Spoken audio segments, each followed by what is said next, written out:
Morning champions, आप सभी का स्वागत है आपकी मॉर्निंग वाली 100% सिलेक्शन क्लास में। डे नंबर 2 होने वाला है। पहले वाली क्लास को आप सभी ने बहुत ज्यादा प्यार, स्नेह और जो सपोर्ट दिखाया है उसके लिए तहे दिल से धन्यवाद। और आशा करता हूं आप सभी ऐसा ही आगे बढ़ते रहोगे, क्लासेज को पढ़ते रहोगे, ठीक है। और जैसे आप सभी को पता है कि ये पुष्पा वाली क्लास है, पुष्पा झुकेगा नहीं और हमारा ये क्लास रुकेगा नहीं, ठीक है। तो दोस्तों आज से इसकी शुरुआत करते हैं और जैसे बहुत सारी चीजें हैं वो हम इसमें सीखते हैं, बहुत सारी चीजें इसमें समझते हैं, उसी से शुरुआत करते हैं। तो पहले क्वेश्चंस पे जाए उससे पहले कल एक स्टूडेंट ने कमेंट किया था, सर मोटिवेशन जरूर दिया करो, ठीक है। मॉर्निंग में मोटिवेशन मिल जाए फिर बड़ी एनर्जी मिल जाती है। तो आपको एक रियल मोटिवेशन आज बताने वाला हूं। कल की कहानी है। कल एक स्टूडेंट का सिलेक्शन हुआ है। सिलेक्शन बहुत सारे स्टूडेंट का होता रहता है, इसमें खास क्या है मैं बताता हूं। वो स्टूडेंट ऐसा था जो पहले कंपनी में काम कर रहा था। कंपनी ने छोड़ी कि मुझे गवर्नमेंट जॉब की तैयारी करनी है, उसमें सिलेक्शन लेना है। तो उन्होंने क्या किया, तैयारी की और उनका सिलेक्शन हो गया, ठीक है। फिर एचएसएससी में क्या होता है, हरियाणा में, हमारे हरियाणा में क्या होता है कि ज्वाइनिंग के बाद डॉक्यूमेंट चेक किए जाते हैं। तो डॉक्यूमेंट जो ज्वाइनिंग होगी 5-6 महीने की ड्यूटी भी होगी और डॉक्यूमेंट्स में उसको निकाल दिया गया। तो समझ रहे हो उसके साथ कितना मतलब डिमोटिवेट हुआ वो स्टूडेंट। हमारे यहाँ का है, दोस्त है, भाई है, स्टूडेंट भी है। तो उन्होंने एक बात बोली कि लगता है कि मुझे फिर से जो है वो कंपनी है वो ज्वाइन कर लेनी चाहिए। तो मैंने उससे एक बात बोली थी कि तेरी तैयारी बहुत अच्छी है, तूने बहुत अच्छी मेहनत की है और पूरा डेडिकेशन से मेहनत की है, तू टेंशन मत ले, तेरा सिलेक्शन जरूर होगा। और दोस्तों कल हरियाणा में रिजल्ट आया एएलएम का और उस स्टूडेंट का सिलेक्शन हो गया, ठीक है। तो कठिनाइयां कितनी भी आ सकती हैं, अगर आपका डेडिकेशन पूरा है, आपके अंदर एक लक्ष्य है, आपके अंदर अब एक ऊर्जा है कि मुझे लेना है, एक पॉजिटिविटी है कि मुझे जॉब लेनी है, तो मिल जाएगी। बस उसके लिए मेहनत करना। उस स्टूडेंट ने सिर्फ क्या की, उसके लिए मेहनत की। पहले में नहीं हुआ और निकल गया तो कोई दिक्कत नहीं थी। फिर उसने फिर भी मेहनत की, लगातार करता रहा और फिर दोबारा सिलेक्शन हुआ। बात समझ रहे हो। कुछ स्टूडेंट ऐसे होते हैं एक पेपर में रहने के बाद सोच जाते हैं कि मेरे बस की बात नहीं है। करके देखो, करके देखो, आप कर सकते हो, कोई रोक नहीं सकता। तो चलो अब क्लास की शुरुआत करते हैं। बहुत एनर्जी मिल गई होगी, ठीक है। बस प्यार दिया करो क्लास को। और देखिए क्या है कि कल संडे था इसलिए पीडीएफ नहीं आ पाई थी, तो आज वो पीडीएफ भी डाल दी जाएगी। और साथ में मैं आपको बता देता हूं आज से मैथ और रीजनिंग वाली क्लास भी शुरू हो रही है, तो वो क्लास भी आपको देखनी है। टाइमिंग आपका क्या है, आपका 11 AM और शाम को 7 PM डाल रहे हैं आप सभी स्टूडेंट की डिमांड पे। मैंने 4 PM बोला था लेकिन सभी स्टूडेंट ने बोला सर हम इस समय नहीं पढ़ रहे होते तो इस समय डाल देना, तो 7 बजे आ जाएगी क्लास आज। अब चलते हैं क्वेश्चंस पे। पहला क्वेश्चन है करंट अफेयर से शुरुआत करते हैं। सारी चीजें कल की तरह ही होने वाली है, बड़ी शानदार। देखिए क्या है कि त्रिशूरपुरम महोत्सव 2022 कहां मनाया गया, ये आपको बताना कि त्रिशूरपुरम महोत्सव 2022 कहां मनाया गया। तो ये मनाया गया केरल में, ठीक है। कहां मनाया गया, केरल में। और केरल की जो राजधानी है वो क्या है, त्रिवेंद्रपुरम, ठीक है। बड़ी छोटी सी बात है लेकिन पूछी जाती है एग्जाम्स में, किसी किसी एग्जाम्स में आ जाती है। आगे देखिए क्या है कि यहाँ के सीएम कौन है, यानी मुख्यमंत्री कौन है, तो पिनरई विजयन है यहाँ के मुख्यमंत्री हो जाएंगे। यहाँ के राज्यपाल कौन है, तो आरिफ मोहम्मद खान है, वो यहाँ के राज्यपाल हो जाएंगे। अगर हम केरल की बात करें तो बड़ी शानदार जगह है, बड़ी सुंदर जगह है। और यहाँ पर राज्यसभा की 9 सीटें हैं और लोकसभा की 20 सीटें आपको यहाँ पर देखने के लिए मिलती है, ठीक है। ये एक्स्ट्रा फैक्ट थे, लेकिन जो मेन इंपोर्टेंट है 2022 का कि त्रिशूरपुरम महोत्सव 2022 का आयोजन कहां पे किया गया है, ये किया गया केरल में, ठीक है। तो ऑप्शन नंबर बी यहां पे आंसर हो जाएगा। आगे चलते हैं कि श्रीलंका के नए प्रधानमंत्री कौन बने हैं। आपको पता है श्रीलंका काफी चर्चा में रहा है, भारत ने काफी अच्छा सपोर्ट भी दिया है श्रीलंका को। तो यहां पर से क्वेश्चन बनना लाजमी है, क्योंकि आपको पता है जो चीज चर्चा में रहती है वो पेपर में पूछी जाती है। तो यही होगा कि श्रीलंका के नए प्रधानमंत्री कौन बने हैं, तो हो जाएगा रानिल विक्रमसिंघे, ये हो जाएंगे श्रीलंका के नए प्रधानमंत्री बने हैं। अगर बात करें कि श्रीलंका कौन से महाद्वीप में है, एशिया महाद्वीप में, बिल्कुल सिंपल सी बात है, अपने भारत के नीचे ही तो है, ठीक है। जो जानते हो ना, बस ठीक है। राजधानी की बात करें तो कोलंबो और श्री जयवर्धनेपुरम कोटे जिसको बोला जाता है, या जयवर्धपुरम कोटे भी आप बोल सकते हो, ठीक है। ये पूछा जाता है।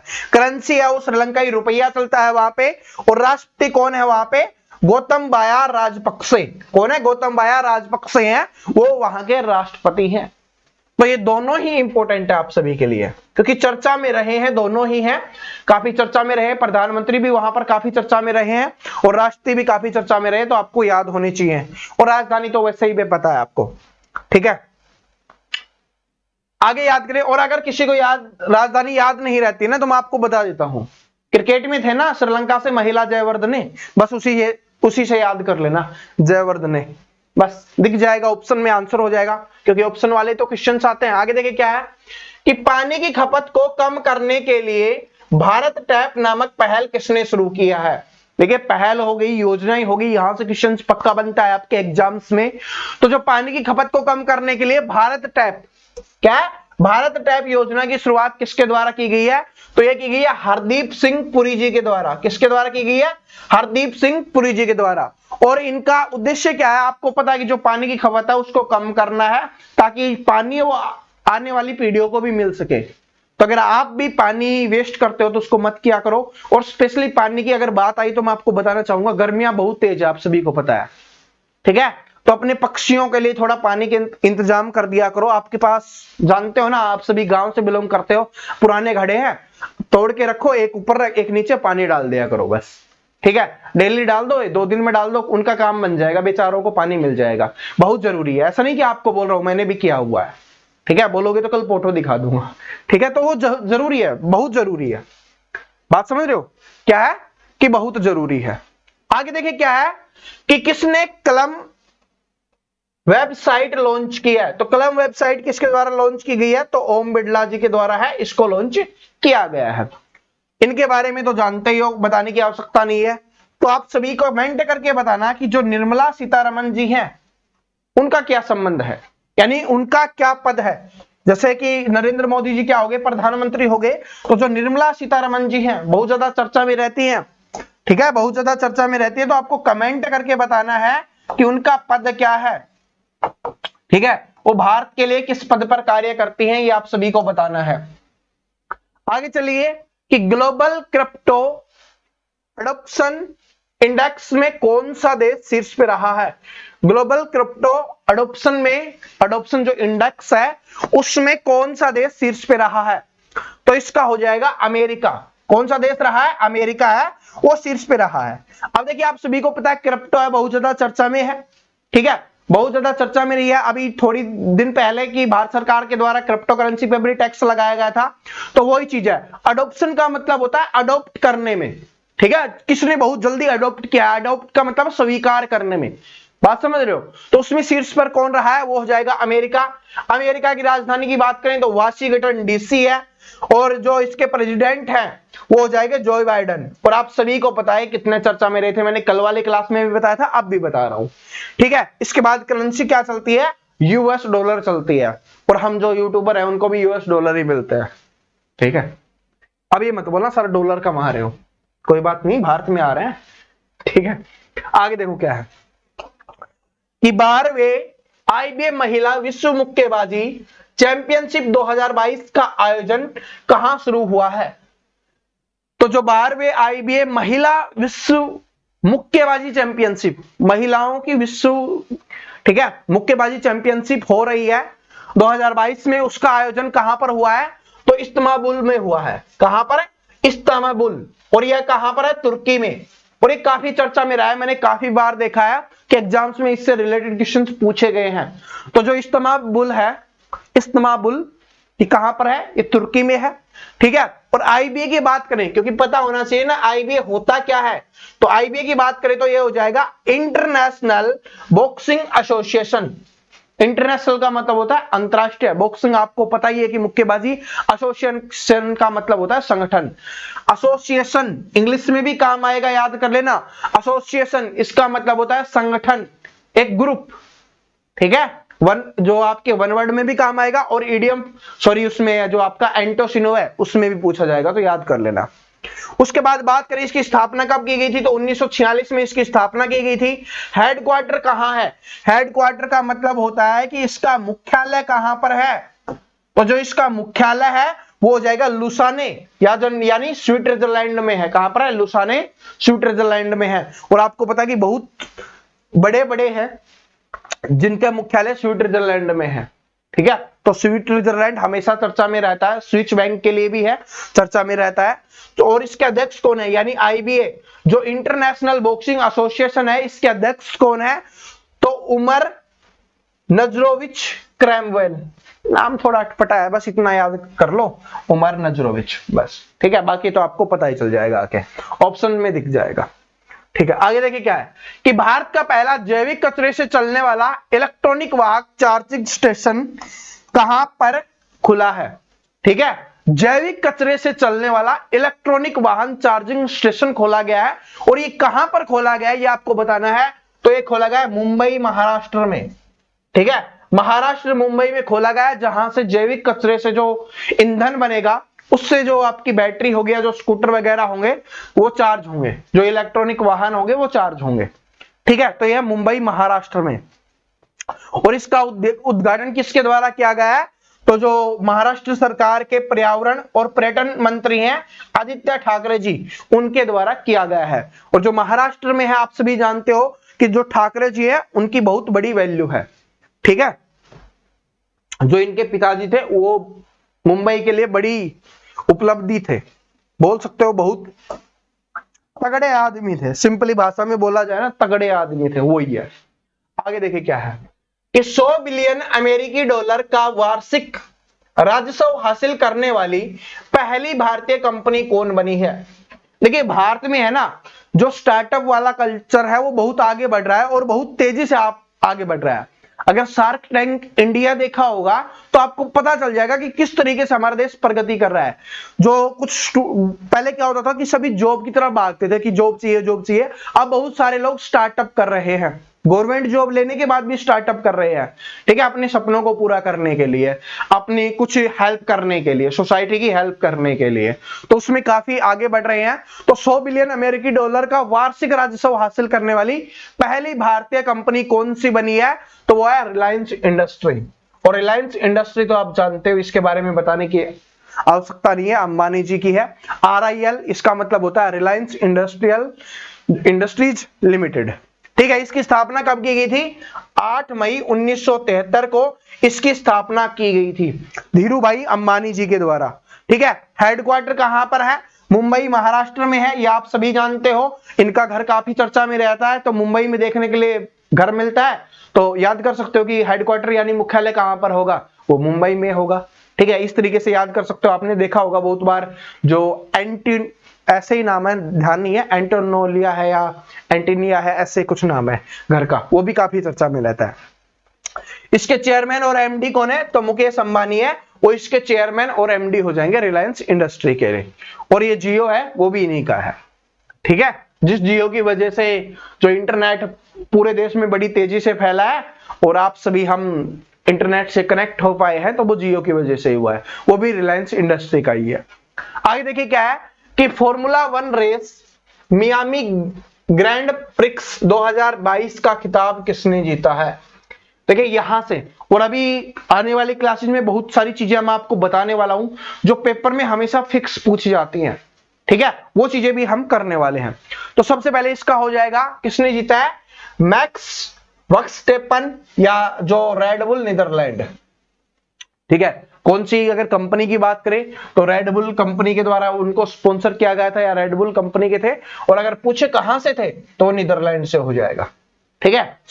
हर कंपनी का स्पॉन्सर होता है, आपने देखा होगा ना, जो रेसिंग वगैरह होती है तो वहां पर भी आपको स्पॉन्सर दिखते हैं कि वो कार सुजुकी है या उसकी है उसकी है, तो वैसे ही ये रेडबुल नीदरलैंड जो और हो जाएगा मैक्स वर्स्टेपन, ठीक है। नाम थोड़े अटपटे होते हैं। और आयोजक स्थल पूछा जा सकता है कहां पर है, तो आयोजक स्थल था अमेरिका में और फ्लोरिडा में, स्पेशली नाम पूछा जाएगा तो फ्लोरिडा हो जाएगा, ठीक है। आगे चलते हैं और करंट अफेयर का आज का हमारा लास्ट क्वेश्चन है कि किस राज्य सरकार ने महिला नागरिकों को बेहतर शिक्षा और स्वास्थ्य प्रदान करने के लिए लाडली लक्ष्मी योजना 2.0 की शुरुआत की है। बहुत इंपॉर्टेंट है, लड़कियों को आगे बढ़ाने के लिए ये जो योजना है वो बहुत ज्यादा इंपॉर्टेंट है और वैसे पता भी होना चाहिए, स्पेशली बात है। ठीक है, तो क्या है कि लाडली लक्ष्मी योजना 2.0 की शुरुआत है वो किसके द्वारा की गई है? मध्य प्रदेश सरकार के द्वारा इसकी शुरुआत की गई है। और इसका लक्ष्य क्या है? इस योजना के तहत 12वीं के बाद कॉलेज जाने वाली लड़कियों को 25,000 रुपए प्रदान किए जाएंगे और मेडिकल, IIT, IIM जैसे संस्थानों में दाखिला देने पर सरकार इनकी पूरी फीस देगी। मतलब नहीं समझे तो समझा देता हूं कि अगर 12वीं पास करने के बाद कोई भी लड़की है वो कॉलेज में जाएगी, उसको 25,000 रुपए दिए जाएंगे। ठीक है, और साथ में अगर कोई स्टूडेंट ऐसा होता है, क्योंकि इंटेलिजेंट स्टूडेंट होते हैं ना, तो उनको स्पॉन्सरशिप भी दी जाएगी, आप बोल सकते हो। तो वो अगर किसी का IIT में होता है, IIM में होता है, मेडिकल में होता है, तो उनको क्या दिया जाएगा? उनकी फीस प्रदान की जाएगी, यानी उनको फीस भी दी जाएगी। ठीक है, उनकी फीस भी भरी जाएगी। तो ये सारी चीजें होने वाली हैं। ठीक है, तो दोस्तों करंट अफेयर वाला अपना जो सेक्शन है वो यहीं पे समाप्त होता है। अब चलते हैं हमारे वन वर्ड सब्स्टिट्यूशन पे। आज वाली क्लास में वन वर्ड सब्स्टिट्यूशन और रखते हैं, फिर कल वाली क्लास में और चीजें भी इसको ऐड कर दी जाएगी। कल वाली क्लास में हम इडियम एंड फ्रेजेस भी ऐड कर रहे होंगे। ठीक है, और सबसे पहले देखिए, कल वाली क्लास में मैंने जैसे बताया तो बहुत सारे स्टूडेंटों ने बोला सर थोड़ा रिलेट करवा के बता देना, जैसे आपने 1-2 में बताया था, ताकि हमें अच्छे से याद हो जाए। तो आज वही करने वाले हैं, तो ध्यान से देखते रहना, क्योंकि कुछ स्टूडेंट ऐसे होते हैं स्टार्टिंग की करंट अफेयर देख के चले जाते हैं, उनको लगता है हमारा काम हो गया। काम तो हो गया लेकिन सिलेक्शन नहीं होगा, और मॉर्निंग वाली क्लास का मुद्दा ही यही है। इसीलिए तो हमने शुरुआत की है। मैं आपके लिए इंग्लिश से, करंट अफेयर से इनसे लड़ाई कर रहा हूं, ये चीजें आपके लिए लेके आ रहा हूं, तो कुछ तो बात है, कुछ तो मैं आपके लिए चाहता हूँ। तो इंग्लिश भी देखा करो, बड़े प्यार से समझाऊंगा, ऐसे नहीं कि आपको रटा दिया कि ये कर लो वो कर लो, बड़े प्यार से समझाऊंगा एक एक वर्ड जो आपको पढ़ा रहा हूँ, चाहे वो इंग्लिश का हो, चाहे करंट अफेयर का हो, चाहे मैथ और रीजनिंग का हो। ठीक है, समझाएंगे तो अच्छे से समझाएंगे, वरना नहीं समझाएंगे। देखो क्या है, पहला है, आपको पता है कि हम इसको पढ़ते हैं, पहले ये दिया जाता है और ये पूछा जाता है। तो देखिए क्या है, science of universe with sun, moon, stars and planets. यानी कि आपको बताना है साइंस ऑफ यूनिवर्स विद, यानी कि साइंस ऑफ यूनिवर्स, यूनिवर्स की साइंस है जिसमें हम बात करेंगे सन की, सूर्य की बात करेंगे। ठीक है, मून की बात करेंगे यानी चांद की बात करेंगे, अपने चंदा मामा की बात करेंगे, स्टार्स की बात करेंगे, तारों की बात करेंगे, ग्रह की बात करेंगे। तो वो क्या होगा, कौन सी साइंस में इसकी बात करते हैं हम? इसकी बात करते हैं हम खगोल विज्ञान में। इसमें करते हैं, आप सभी जानते हो, इनकी बात जो की जाती है वो किसमें की जाती है? खगोल विज्ञान में। अब खगोल विज्ञान हिंदी का तो आएगा नहीं, हमें इंग्लिश का पता होना चाहिए, तो उसको क्या बोला जाएगा? एस्ट्रोनॉमी में। तो इसका अध्ययन किया जाता है वो किसमें किया जाता है? एस्ट्रोनॉमी में। कल हमने पढ़ा था ना एस्ट्रोलॉजी, ठीक है, आज वो ही है, एस्ट्रोनॉमी आ गया है। बात को समझ रहे हो ना, क्या आ गया? एस्ट्रोनॉमी आ गया है, खगोल विज्ञान।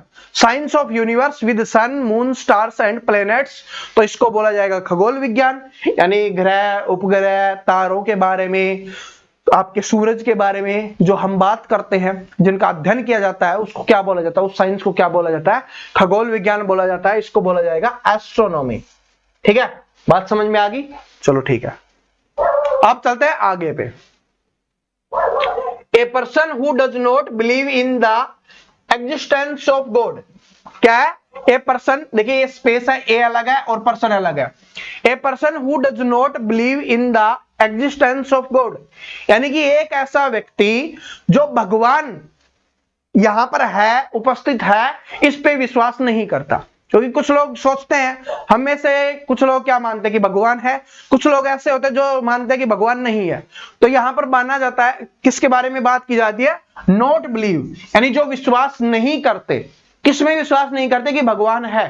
तो उनको क्या बोला जाता है? तो उनको हम बोलते हैं हिंदी में नास्तिक, यानी जिनको विश्वास नहीं होता कि भगवान है, तो उनको बोलते हैं नास्तिक। और इंग्लिश में बोला जाएगा उनको अथिस्ट बोला जाता है। क्या बोला जाता है? अथिस्ट बोला जाता है, यानी कि नास्तिक। बात समझ में आ गया? याद हो गया? यहीं से याद हो गया कि एक ऐसा व्यक्ति जो ये मानता है कि भगवान नहीं होते, उनको क्या बोलते हैं? नास्तिक बोलते हैं, अथिस्ट बोलते हैं। तो यह हो जाएगा आपका। रिलेट करके याद करोगे तभी अच्छे से याद हो पाएंगे। और सारी चीजें वही है। N assembly of listeners, N assembly of listeners, listeners का मतलब होता है सुनने वाले, ठीक है। लिसन का मतलब होता है सुनना, और जो लिसनर्स होते हैं उनका मतलब क्या होता है, सुनने वाले। असेंबली का मतलब होता है जहां पर लोग इकट्ठे होते हैं। तो जहां पर बहुत सारे सुनने वाले लोग इकट्ठा होंगे उनको क्या बोला जाता है, तो उनको बोलते हैं हम श्रोतागण, बोला जाता है ना श्रोतागण, यानी उनको बोला जाएगा ऑडियंस। ऑडियंस, अभी आईपीएल चल रहा है, आप में से कुछ लोग देखते होंगे, तो जो साइड में बैठे रहते हैं वो क्या होते हैं, ऑडियंस होती है, ठीक है। असेंबली का मतलब लोग इकट्ठे होते हैं, लिसनर्स मतलब सुनने वाले, उससे सुन रहे हो ना, कि सुन रहे होते हैं, देख रहे होते हैं कि मैच में क्या चल रहा है, तो वही है। कोई भाषण दे रहा है, उसके भाषण को कोई सुन रहा होता है, तो वो क्या है, श्रोतागण है, ठीक है। यानी उसको क्या बोला जाएगा, उसको बोला जाएगा ऑडियंस बोला जाएगा। और ये तो आप सभी को पता है, बहुत बार आपने देखा है, सुना है इसके बारे में। आगे चलते हैं, आगे है आपका the life history of a man written by himself. Himself है ये, ठीक है, हिमसेल्फ, ठीक है, ऐसा ही है। The life history of a man written by himself, मतलब लाइफ हिस्ट्री मतलब अपने जीवन के बारे में, ऑफ ए मैन यानी एक आदमी, रिटन बाय हिमसेल्फ मतलब खुद के द्वारा लिखी जाती है। मतलब अपने जीवन के बारे में कोई व्यक्ति स्वयं लिखता है, उसको क्या बोला जाएगा, तो उसको क्या बोलते हैं हम, अपनी जीवनी के बारे में लिख रहा होता है उसको बोला जाता है आत्मजीवनी। आत्म मतलब खुद की जीवनी, ठीक है। ऑटोबायोग्राफी जिसको बोला जाता है, ऑटोबायोग्राफी। अब इसका मतलब क्या होता है समझा देता हूं, क्योंकि आगे भी काम आएगा। ऑटोबायोग्राफी, बायोग्राफी का मतलब होता है जीवनी, बायोग्राफी का मतलब क्या होता है, जीवनी। किसी के ऊपर भी लिखा जाता है उसको क्या बोला जाता है, जीवनी बोला जाता है, बायोग्राफी। आपने सुना होगा ना कि उसकी, जैसे एमएस धोनी मूवी आई थी, तो वो क्या थी, एमएस धोनी जी के ऊपर बनी हुई क्या थी, बायोग्राफी थी। मूवीज में लिखा हुआ होता है ना, वही है। तो बायोग्राफी का मतलब होता है जीवनी, यानी किसी के जीवन के बारे में चीजें लिखी गई है तो उसको जीवनी बोला जाता है। और अगर वो व्यक्ति स्वयं लिख रहा होता है तो उसको बोला जाएगा ऑटोबायोग्राफी। ऑटो मतलब उस स्वयं के द्वारा लिखी गई है, ठीक है। तो इस तरीके से याद करेंगे ऑटोबायोग्राफी। अगर कोई और व्यक्ति लिख रहा होगा तब क्या हो जाएगा, वो बायोग्राफी हो जाएगा, लेकिन अगर स्वयं लिख रहा होगा तो क्या हो जाएगा, ऑटोबायोग्राफी हो जाएगा, ठीक है। आगे देखिए क्या है, the state of being unmarried, ठीक है। और ये क्या लिखा हुआ है, ऑफ ए मैन, मैन की बात हो रही है यहां पर, यानी लड़कों की बात हो रही है यहां पर। The state of being unmarried, यानी कि उस स्टेट को क्या बोला जाता है जब आदमी अनमैरिड रहता है। अनमैरिड का मतलब होता है जिसकी शादी नहीं हुई होती, जो शादीशुदा नहीं होता है, कुंवारा जिसको हम बोल देते हैं, तो उसको क्या बोला जाएगा, तो उसको बोला जाएगा कुंवारापन। अब देखिए क्या है कि व्यक्ति को तो कुंवारा बोला जाएगा, अगर व्यक्ति की बात हो रही होती तो क्या बोला जाता, कुंवारा। क्या बोला जाता, कुंवारा बोला जाता। कुंवार है ये जो आपका कुंवारा है ना, ये बोला जाता क्या, कुंवारा। जिसकी शादी नहीं होती बोलते हैं ना कि वो तो कुंवारा है बेचारा, उसकी शादी नहीं हुई है। तो कुंवारा होता है तब क्या हो जाता आपका, बैचलर। बैचलर होता है ना कुंवारा, बोला जाता है ना कि बैचलर है। और आप में से भी बहुत सारे स्टूडेंट क्या होंगे, बैचलर होंगे, लड़कों की मैं बात कर रहा हूं, तो क्या बोला जाएगा उनको, बैचलर।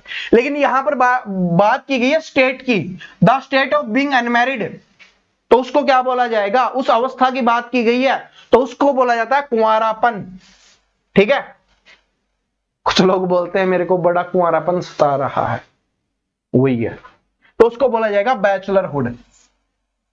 बैचलर समझ गए, कुंवारे से संबंधित है, और हुड मतलब पन, बस कुंवारापन मतलब अवस्था की बात की जा रही है, तो बैचलरहुड हो जाएगा कुंवारापन। समझ में आ गया, स्टेट की बात की गई है तो कि कौन सी स्टेट में है, ठीक है। आगे देखिए, a person unable to pay his debts, यानी कि a person who unable to pay his डेब्ट, मतलब एक ऐसा व्यक्ति, ए पर्सन मतलब एक व्यक्ति, अनेबल नहीं, अनेबल का मतलब है योग्य नहीं है, यानी जिसको आप अयोग्य बोल सकते हो। पे मतलब पे करना यानी देना, हिज डेब्ट मतलब अपना उधार। तो एक ऐसे व्यक्ति की बात की जा रही है जो अपना उधार देने में असमर्थ है, क्या बोल सकते हो कि अनेबल है, ठीक है। जो व्यक्ति अपना उधार नहीं दे सकता उसको क्या बोलते हैं, तो उसको बोला जाएगा दिवालिया। आपने सुना होगा ना कि उसको दिवालिया घोषित कर दिया गया। बैंक से, क्योंकि जो अगर ऋण की बात की जा रही है, डेब्ट का मतलब होता है ऋण, यानी किसी से मतलब उधारे पैसे वगैरह लेना, उसको बोला जाता है डेब्ट यानी ऋण। तो बैंक से ऋण लिया जाता है, अगर कोई पे नहीं कर रहा होता तो उसको दिवालिया घोषित कर दिया जाता है। ठीक है, तो दिवालिया घोषित कर दिया जाता है, इंग्लिश में क्या बोलेंगे, तो उसको बोला जाता है बैंकरप्ट। बैंकरप्ट जिसको बोला जाता है, ठीक है, बैंकरप्ट। लेकिन कभी कभी ऐसा होता है कि बैंकरप्ट ऑप्शन में ना दिखेगा। बैंकरप्ट आ गया ना, बैंक आ गया और रप्ट आ गया, तो बैंक दिखते ही समझ जाओगे कि बैंकरप्ट मतलब क्या है, कि दिवालिया है, उसने अपना टैक्स जो अपना ऋण है वो नहीं भरा, तो हो जाएगा बैंकरप्ट। या इसको क्या बोल दिया जाता है, इंसॉल्वेंट भी बोला जाता है।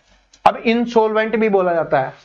अब सर जी आप वन वर्ड पढ़ा रहे हो, हमने अच्छे से पढ़ लिया, तो इससे क्या फायदा होगा, वन वर्ड तो आप सोल्व करोगे ही, और साथ में यह क्या बन गए, ये सिनोनिम बन गए, एक दूसरे के सिनोनिम बन गए। ऑप्शन पेपर में क्या आएगा, अगर मान लो ये क्वेश्चन नहीं आया, a person eligible to pay his डेब्ट, ये वन वर्ड सब्स्टिट्यूशन में नहीं आया, लेकिन क्या आ गया, सिनोनिम में आ जाएगा।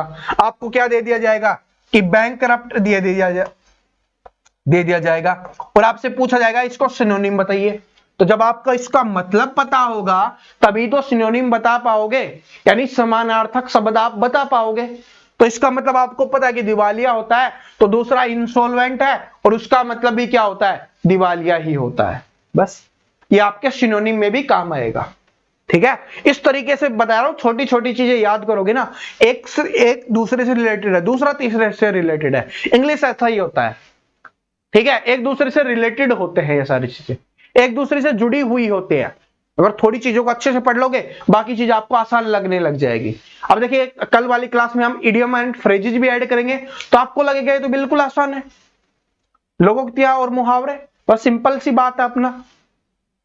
अभी अनेक शब्दों के लिए एक शब्द पढ़ रहे हैं, और उसमें लोकोक्तियां और मुहावरे पढ़ेंगे। देखो क्या है कि a part of the sea lake, यानी कि a part of the sea और लेक, या तो सी का हो यानी समंदर का हो, या लेक का हो, ठीक है, enclose by a wide curve of the shore. ठीक है, तो आपको पता है कि उसको मतलब कि एक a part of a sea lake, आपने देखा होगा कि अगर कोई झील है, ठीक है, कोई समुद्र है, तो वहां पर एक पार्ट को रखा जाता है कर्व की तरह, जहां से वो मुड़ जाता है, तो उस चीज को क्या बोला जाता है, उसको हम बोलते हैं खाड़ी, या इंग्लिश में जिसको क्या बोला जाएगा, बे बोला जाएगा, बे। अब कई बार बोलते रहते हैं ना अबे, तो अबे का मतलब समझ जाओ, बे का मतलब क्या होता है, खाड़ी होता है, बे मतलब खाड़ी, ठीक है, जो समुद्र और अपने झील में काम आती है। A strength of sand stones along the edge of the sea and lake. देखिए उसमें किसकी बात की गई थी, ए पार्ट ऑफ सी, जिसको इनक्लोज मतलब थोड़ा सा रोका जाता है। इसमें क्या है, इसमें है कि एक या तो मिट्टी होगी, सैंड मतलब मिट्टी, स्टोन्स मतलब पत्थर, along the edge of the sea, यानी कि समुद्र के या लेक यानी झील के जो किनारे पर मिट्टी है और जो आपके क्या है पत्थर है, उनको क्या बोला जाएगा, तो उनको बोला जाता है समंदर तट। ठीक है, उस जगह को क्या बोला जाता है ये पूछा गया, समुद्र तट। गोवा वाला देखा होगा, गोवा गए नहीं है तो देखा तो है, ठीक है, तो वही है जो साइड में होता है वो क्या होता है, समुद्र तट। गोवा पे मिट्टी दिखती है और कुछ जगह पे क्या दिखता है, पत्थर दिखते हैं, तो क्या हो जाएगा, समुद्र तट हो जाएगा, जिसको क्या बोलते हैं, बीच पे बोला जाता है ना, कहां घूम रहे हो, बीच पे घूम रहे हैं, तो वो ही अपना। आगे देखो अब क्या है, one who gives financial help to a school and hospital etcetera, यानी कि one who gives financial help, यानी कि एक ऐसा व्यक्ति जो फाइनेंशियल का मतलब होता है रुपए, ठीक है, जो रुपए की हेल्प करता है, किसी स्कूल को किया, किसी हॉस्पिटल को किया, यानी कोई भी ऐसी संस्था जो जिससे समाज का भला होता है, उसमें जो दान देता है उसको क्या बोला जाता है, उसको बोला जाता है धर्मोपरोपकारी। ठीक है, या धर्म परोपकारी आप बोल सकते हो, या धर्मोपरोपकारी जिसको बोला जाता है, यानी कि जो धर्म के लिए, धर्म देखिए क्या है कि धर्म आप समझते हो ना, उसकी बात नहीं हो रही यहां पर। धर्म का मतलब होता है कि जो मानव जीवन है उसकी भलाई के लिए जो काम किया जाता है, उस धर्म की बात की जाती है। बोला जाता है ना सबसे बड़ा धर्म मानवता का होता है, ठीक है, उससे बड़ा कोई भी धर्म नहीं होता, तो मानवता का धर्म है वो सबसे बड़ा होता है, वही काम ये कर रहे हैं। ठीक है, तो क्या हो जाएगा, उसको बोला जाएगा बेनिफैक्टर। अब देखिए इससे बेनिफ याद हो रहा है ना, किससे? बिलीव मतलब फैक्टर भी आप समझ गए ना, याद हो गया ना बस, क्योंकि फीलिंग्स को समझो, ठीक है, वर्ड्स को नहीं। वर्ड्स तो आपके याद नहीं होंगे, इंग्लिश में बहुत सारे वर्ड्स हैं, आप याद पूरे कभी नहीं कर पाओगे, लेकिन उनको समझ लोगे ना, दिमाग में सेट हो जाएगा। दिमाग में सेट होना बहुत जरूरी है, दिमाग में सेट होना बहुत जरूरी है। जब दिखेगा तो दिमाग में जो बातें मैं आपको बता रहा हूं ना, ये याद आएंगी, इंग्लिश याद नहीं आएगी।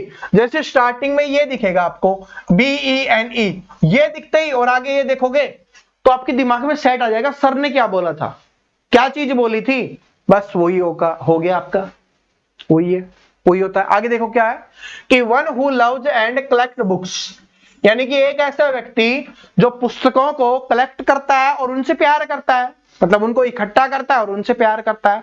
कुछ लोग होते हैं ना जो किताबों को बड़े संभाल के रखते हैं, ठीक है, और कुछ लोग ऐसे होते हैं जो उनको इकट्ठा करके रखते हैं, जो बड़ी बड़ी अपनी लाइब्रेरी वगैरह बना लेते हैं। तो उनको क्या बोला जाता है? तो उनको बोला जाता है पुस्तक प्रेमी, क्योंकि जो किताबों से प्यार करते हैं उनको क्या बोला जाएगा? पुस्तक प्रेमी बोला जाता है। और इंग्लिश में जिसको बोलते हैं बिब्लियोफाइल, ठीक है। और ये ऐसी मीनिंग है जो एरर में, ठीक है, जो एरर आपको छांटना होता है उसमें भी पूछी जाती है, मीनिंग एरर जो आता है उसमें भी। तो याद कर लेना, बिब्लियोफाइल यानी पुस्तक प्रेमी, इसका मतलब है पुस्तकों से संबंधित हो जाएगा, ये पुस्तकों से आगे आएगा, अभी आपको पता चल जाएगा, कंफर्म हो जाएगा, ये हो गया। आगे चलते हैं कि one who is filled with narrow and opinion. अब इसको समझो पहले, ये तो अलग दे दिया गया, और चीज दे दी गई है कि one who is filled with narrow. अब नैरो का मतलब होता है छोटा, बिल्कुल, ठीक है, छोटी सोच जिसको बोला जाता है, ठीक है। ओपिनियन समझ गए ना, ओपिनियन का मतलब क्या होता है? जिसके विचार होते हैं। क्या अगर जैसे मेरे विचार है तो वे मेरा ओपिनियन है, बोला जाता है ना कि आपका ओपिनियन क्या है, वो विचार। ओपिनियन का मतलब होता है विचार। तो यहां पर बोला गया है जिसके नैरो विचार है, यानी जिसकी छोटी सोच है, ठीक है, उसको क्या बोला जाता है कि बस वो लिमिटेड है। छोटी सोच हम नहीं बोल सकते, या कुछ, या कि क्या बोल सकते हैं कि लिमिटेड है। उसने सोच रखा है कि ये चीज ऐसे है तो ऐसा ही है, ये चीज ऐसे है तो ऐसे ही है, चाहे कोई कुछ भी समझा ले वो नहीं मानने वाला। तो उसको क्या बोला जाता है? उसको बोला जाता है कट्टर। सुना भी होगा आपने बहुत सारे के बारे में, मैं बोलना नहीं चाहूंगा, ठीक है। तो कट्टर, तो इसका मतलब क्या हो जाएगा? उसको बोला जाएगा बाइगोट। बात समझ गए? आगे देखो, मैंने आपको बाई बताया था ना, अभी देखो कि one who can speak 2 languages, one who can speak 2 languages, यानी कि एक ऐसा व्यक्ति जो 2 लैंग्वेज बोल सकता है, यानी 2 भाषाएं बोल सकता है, उसको क्या बोला जाएगा? उसको बोला जाएगा द्विभाषी। क्या बोलते हैं उसको? द्विभाषी बोला जाएगा, या द्विभाषी आप बोल सकते हो, ठीक है। यानी जो 2 भाषाओं को जानता है, उसको बोल सकता है, तो उसके बारे में क्या बोला जाएगा? द्विभाषी, यानी क्या बोला जाएगा? बाइलिंगुअल, ठीक है। क्योंकि, और ये तो आपको याद भी हो जाएगा, क्योंकि बहुत सारे स्टूडेंट बोलते हैं ना सर बाइलिंगुअल पढ़ाया करो, और हम बोलते हैं सिर्फ हिंदी पढ़ाएंगे। क्यों? क्योंकि हमारी मातृभाषा है हिंदी, ठीक है, हमारी तो है। बाकी यहाँ पे जिसको इंग्लिश में पढ़ना है, और ये इंग्लिश क्यों पढ़ा रहे हैं? हम बोलोगे सर आप हिंदी बोलते हो, इंग्लिश सिलेबस में आती है, पढ़ानी पड़ती है आपके फायदे के लिए, ठीक है। तो ये हो जाएगा बाइलिंगुअल, यानी जो 2 भाषाओं के बारे में जानता हो या 2 भाषाएं बोलता है, उसको क्या बोला जाएगा? बाइलिंगुअल, ठीक है। कुछ भी चीजें होती है ना 2 भाषाओं से, जैसे हिंदी और इंग्लिश हो गया, तो क्या बोलते हैं? बाइलिंगुअल है, बस वही है। पूछा भी जाता है ना पेपर कैसे आएगा? बाइलिंगुअल आएगा, तो वही है कि life history of a man written by someone else. पहले क्या था कि life history written by himself, मतलब स्वयं के द्वारा लिखी गई थी, तो उसको क्या बोला गया था? ऑटोबायोग्राफी, मैंने बताया था। अब क्या है कि लाइफ हिस्ट्री के बारे में लिखा जाता है, लेकिन समवन एल्स मतलब किसी दूसरे के द्वारा लिखा जाता है, तो उसको क्या बोला जाएगा? जीवनी बोला जाएगा। और मैंने आपको पहले ही बता दिया था कि क्या बोला जाता है उसको? बायोग्राफी, ठीक है। क्या बोला जाता है? बायोग्राफी जिसको बोला जाता है। आगे देखिए क्या है कि एनिमल विद 2 फीट, ठीक है, एनिमल की स्पेलिंग मिस्टेक है, चेक कर लेना, ठीक है। क्या है कि एनिमल विद 2 फीट, यानी कि एक ऐसा जानवर जिसके दो पैर होते हैं उसको क्या बोला जाता है? उसको बोला जाएगा दो पाया। ठीक है, क्या बोला जाएगा? दो पाया, यानी जिसको बोला जाता है बिप्ड, BIPED। याद कर लो, बिप्ड मतलब क्या हो जाएगा आपका? दो पाया, जिसके दो पैर होते हैं। दो पैर किसी के भी हो सकते हैं, ठीक है, हमारे भी दो पैर ही है, तो ये हो जाएगा दो पाया। मतलब दो पाया का मतलब होता है पाया, अगर खाट वाले पाए मत समझ लेना, क्योंकि काफी जगह पे खाट वाले पाए भी बोले जाते हैं। खाट के चार होते हैं, चार, और चार को क्या बोला जाता है बता देंगे आगे, टेंशन मत लो। आगे देखिए क्या है कि one who is interested in reading books and nothing else. ठीक है, नथिंग एल्स। टाइपिंग ज्यादा मिस्टेक हो रही है, कोई बात नहीं, इसको सुधार लेंगे आगे। One who is interested in reading books and nothing else, मतलब एक ऐसा व्यक्ति जो इंटरेस्टेड है, मतलब जिसको अच्छा लगता है किस चीज के? रीडिंग बुक्स, यानी किताबों को पढ़ना, उसके अलावा कुछ भी अच्छा नहीं लगता, उसको क्या बोला जाएगा? तो उसको बोला जाता है किताबी कीड़ा। बोला जाता है ना, जो किताबों को पढ़ता रहता है, जो किताबों को पढ़ता रहता है उसको क्या बोलता है? किताबी कीड़ा बोला जाता है। और जो किताबों से प्यार करता है उसका भी हमने बताया था पुस्तक प्रेमी, तो और ये भी है किताबी कीड़ा बोल देंगे। तो इसको क्या बोला जाता है? Book worm. क्या बोला जाता है? बुक वर्म, BOOK बुक और वर्म। और आप सभी को पता है कि जैसे ही बुक का नाम आ गया मतलब बुक से संबंधित है, एक तो कंफर्म हो गया। ठीक है, आगे क्या है कि बिब्लियोफाइल। अब बिब्लियोफाइल मैंने बताया था, ये बिब्लियोफाइल नहीं है, देखिए पिछले वाले में हमने पढ़ा था, कौन से वाला था? बाइलिंगुअल है ये था, ये था बिब्लियोफाइल, यानी कि पुस्तक प्रेमी। उसमें क्या है? उसमें बस थोड़ा सा अलग है। क्या है? थोड़ा सा अलग है। बिब्लियोफाइल आगे एक और लगा दिया, ठीक है, बस किताबी कीड़ा जो मतलब किताबों को पढ़ता रहता है, प्यार तो करता ही करता है। इससे याद कर सकते हो, इससे कैसे याद कर सकते हैं कि इतना है, इतना है, तो इसका मतलब क्या है कि किताबों से प्यार करता है। आगे आईसी और लग गया, इसका मतलब क्या है? प्यार तो करता ही करता है, साथ में पढ़ता भी है। ठीक है, पढ़ना भी बहुत जरूरी है। अगर किताबें ला के रख लोगे, कोई काम की नहीं है तो क्या फायदा? बहुत सारे स्टूडेंट होते हैं ना जो ला के रख लेते हैं। ठीक है, अभी जैसे वैकेंसी आई है दिल्ली पुलिस हेड कांस्टेबल की, ले आएंगे बहुत सारी, जिस भी टीचर की दिखेगी बुक सेलर पे दिखेगी वो लेके रख लेंगे, सोचेंगे कि बुक ले आए तो इसका मतलब सिलेक्शन हो जाएगा। पढ़ते नहीं है, और वो तो बुक प्रेमी भी नहीं है, बस वैसे ही ले आते हैं दिखाने के लिए कि हम किताबें ले आए हैं। ठीक है, तो ये हो जाएगा। आगे देखिए क्या है कि person who is rough and ill mannered. क्या है कि person who is rough and ill mannered, मतलब एक ऐसा व्यक्ति जो रफ एंड इल मैनर्ड है। मतलब क्या है कि जिसके मैनर मतलब समझते हो ना क्या बोलते हैं हम सिंपली भाषा में? संस्कार जिसको बोला जाता है, जिसके संस्कार छोटे हैं। इल मैनर्ड का मतलब है कि बीमार है उसके। ठीक है, ऐसे याद कर लो, इल का मतलब बीमार होता है ना, इल मैनर्ड मतलब जिसके संस्कार बड़े बीमार है, जो समाज के लिए धब्बा है, जो व्यक्ति, उसके बारे में यहां पर बात की जाती है। तो उसको क्या बोल दिया जाता है? उसको बोला जाता है गंवार बोल दिया जाता है। ठीक है, गंवार। अब गंवार का मतलब कुछ अलग मत लेना वरना गड़बड़ हो जाएगी। ठीक है, और इसका इंग्लिश में क्या हो जाएगा? वोरिस हो जाएगा, BOORISH। ये स्पेलिंग याद होनी चाहिए। बोरिस का मतलब होता है गंवार। ठीक है, जिसके संस्कार कमजोर हैं वो ये। आगे देखिए क्या है कि the science of vegetables life. अब यहां पर एक चीज कंफर्म करवा देता हूं। एक चीज आपने देखा होगा, बहुत सारी बार मैंने आपको बताया साइंस ऑफ। तो इसका मतलब है यहां से फिक्स क्वेश्चन बनता है, बहुत सारी चीजों के बारे में पूछा जाता है। ठीक है, तो इनको याद कर लेना, ये 10 से 15 के आसपास है, इनको अच्छे से याद कर लेना। मैं इनकी एक अलग से PDF बनवा के आज डलवा दूंगा पक्का। ठीक है, कल जो आपको बोला था वो PDF भी आज आ जाएगी। ठीक है, लगभग 10 बजे के आसपास ऑफिस ओपन होता है, तब जैसे ही हमारे टाइपिंग वाले भैया आएंगे तो डलवा दी जाएगी। और साथ में जो ये वाली है ना साइंस वाली, इनकी स्पेशल एक कलेक्शन आपके लिए तैयार करवा दिया जाएगा। ठीक है, मैंने नोट्स पहले तैयार कर रखे हैं, तो वो कलेक्शन तैयार करके वो भी आपको मिल जाएगा। ठीक है, तो ये the science of vegetables life. तो वेजिटेबल्स के लाइफ के बारे में जो अध्ययन किया जाता है उसको क्या बोलते हैं? उसको बोला जाता है वनस्पति विज्ञान। और वनस्पति विज्ञान को क्या बोला जाता है? बॉटनी।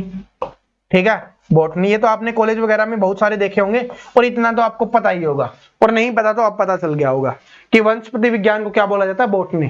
पूछा जाता है ना कि कौन सा सब्जेक्ट लिया है कॉलेज में, तो कोई बोल देता है मैंने केमिस्ट्री लिया है, कोई बोल देता है फिजिक्स लिया है, कोई बोलता है बॉटनी लिया है, तो वही है अपनी बॉटनी, वनस्पति विज्ञान। ठीक है, आगे देखिए क्या है कि a thing which can be easily broken, a thing which can be easily broken, यानी कि एक ऐसी वस्तु, ठीक है, थिंग का मतलब होता है वस्तु, एक ऐसी वस्तु जो इजिली मतलब आसानी से टूट जाए, ब्रोकन का मतलब, ब्रोक का मतलब तोड़ना होता है ना, आप सभी को पता है टूटना होता है, तो ब्रोकन तो जो आसानी से टूट जाए, एक ऐसी वस्तु जो आसानी से टूट जाए उसको क्या बोलते हैं, उसको बोलते हैं भंगुर। ठीक है, तो उसको क्या बोला जाएगा, भंगुर बोला जाएगा, जिसको इंग्लिश में आप बोलते हैं ब्रिटल, यानी ब्रिटल का मतलब क्या होता है, भंगुर होता है।